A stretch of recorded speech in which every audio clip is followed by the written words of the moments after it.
حضرت عباس کی شہادت کے بعد جب خیام کی طرف امام حسین خالی مشق اور لہو میں ڈوبا علم لے کے آ رہے تھے، بچے دور سے اپنے چچا عباس کا انتظار کر رہے تھے۔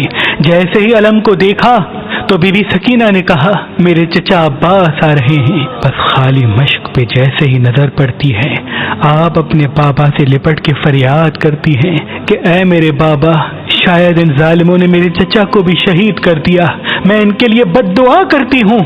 امام حسین اپنی بیٹی کا ماتھا چوم کے ان کو ایک خالی خیمے کی طرف لے کے جاتے ہیں اور کہتے ہیں اے میری بیٹی، تجھے پانی چاہیے نا؟ آپ زمین پہ ہاتھ رکھ کے جیسے ہی ہٹاتے ہیں تو وہاں سے پانی ابلنا شروع کرتا ہے۔ بی بی سکینہ نے جیسے ہی پانی کو دیکھا تو وہ خوش ہونے لگی۔ امام حسین نے فرمایا اے میری بیٹی، خیام سے باہر کی طرف نگاہ کر۔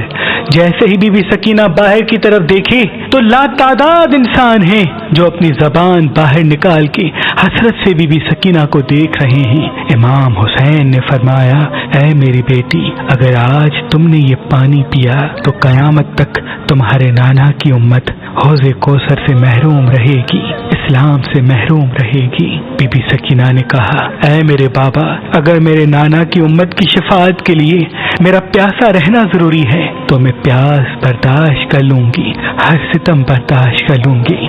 بس بی بی سکینہ صبر کرتی رہتی ہے۔ آپ کی آنکھوں کے سامنے علی اکبر شہید ہوتا ہے، علی اصغر شہید ہوتا ہے، آپ کے بابا حسین شہید ہوتے ہیں، پھر خیام جلنے لگتے ہیں، شمر تماچے مارتا ہے، لیکن کبھی بھی آپ نے اپنے نانا کی امت کے لیے بد دعا نہیں کی۔ بس 11 محرم کے دن جب بیبیوں کو قید کر کے شام و کوفہ کی طرف لے جایا گیا تو رستے میں بی بی سکینہ کی یہی کوشش تھی کہ آپ کے بھائی سجاد جو زنجیروں میں جکڑے ہوئے ہیں، دھوپ کی وجہ سے ان کی زنجیریں گرم ہو جاتی ہیں، آپ بار بار سپاہیوں سے کہتی کہ مجھے تھوڑا پانی دے دو تاکہ میں اپنے بھائی سجاد کی زنجیروں پہ بہا دوں کہ وہ کچھ دیر کے لیے ٹھنڈی ہو جائیں۔ بس بی بی سکینہ ننگے پاؤں تمام بیبیوں کے ساتھ رسیوں میں قید ہو کے لوگوں کے پتھر کھا کے شام کی دربار میں پہنچتی ہیں۔ یزید کی جیسے ہی بی بی سکینہ پہ نظر پڑی تو وہ کہتا ہے یہ چھوٹی بچی حسین کی وہی بیٹی ہے جس کو حسین سینے پہ سلایا کرتے تھے۔ سپاہی کہتے ہیں ہاں۔ تو یزید حکم دیتا ہے کہ اس بچی کو تمام بیویوں کے ساتھ قید میں نہ رکھو بلکہ ایک ایسے اندھیرے زندان میں رکھو تاکہ یہ اپنے بابا کو یاد کر کر کے تڑپتی رہے۔ بس تمام بیبیوں کو الگ قید کیا جاتا ہے اور بی بی سکینہ کو ایک ایسے زندان میں قید کیا جاتا ہے جہاں اندھیرے کے سوا کچھ نہیں ہوتا۔ بس وہ 4 سالہ بی بی بار بار اپنے بابا کو یاد کر کے روتی۔ کچھ ہی دن گزرے، اس چھوٹی بچی کے رونے کی آواز محل میں اس طرح سے گونجتی کہ یزید کو نیند نہ آتی۔